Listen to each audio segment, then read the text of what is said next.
همدیوران عزیز، همین درخت شفتالو می باشد. گل میکند، امسال خدا خواهد میبندد.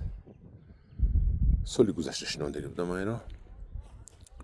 همون شفتالوی ترکی می باشد و اساساً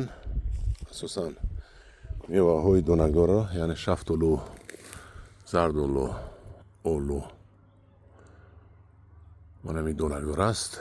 کاسه شکل و شکل میدارن و چه خیلی که میبینیم همین کاسه شکل نیست. اینو کاسه شکل کردن در کار.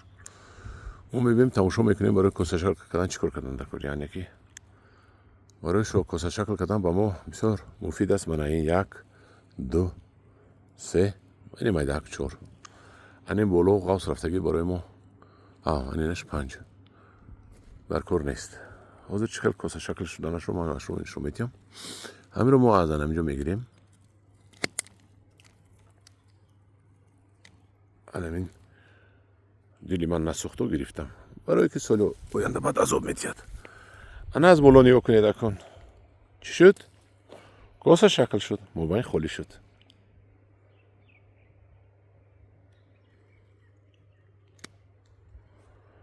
موبایل خالی شد. اکن ما اینا رو کوتاه میکنیم.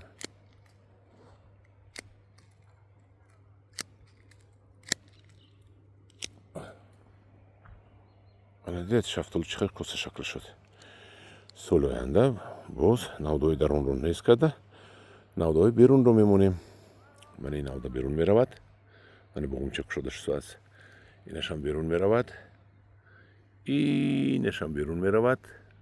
اینو درون میبیوین. اینو درون میبیون. این درون آمده یورو ما میگیریم. اینم بیرون میرود دستگش. میستد و باز سال آینده روز میگیریم هم خیلی کاسه شکل رو دوام میدیم. انا همدیوران عزیز این بورشی شفتالو 2 ساله سال گذشته شنونده بودیم. با سال گذشته کوتاه کردیم تمام برای که برای ما ریشه در کار بود. برگ بسیار در کار بود که ریشه گیرد. این سال بیمالال ما کاسه شکل کردیم. من اتورش سرش ببینید چقدر قنات های ورتلیات بروش شده. کاسه شکل. انا همدیوران عزیز این است بورشی. از این طرف ببینید نه از طوری سرش ببینید کاسه شکل. بورشی شفتالوی جوان. کلان هم باشد کاسه شکل کنید میشود. موبایلش رو گرفته پرتوید. من هم دیوران عزیز این بورشی شفتالو بود.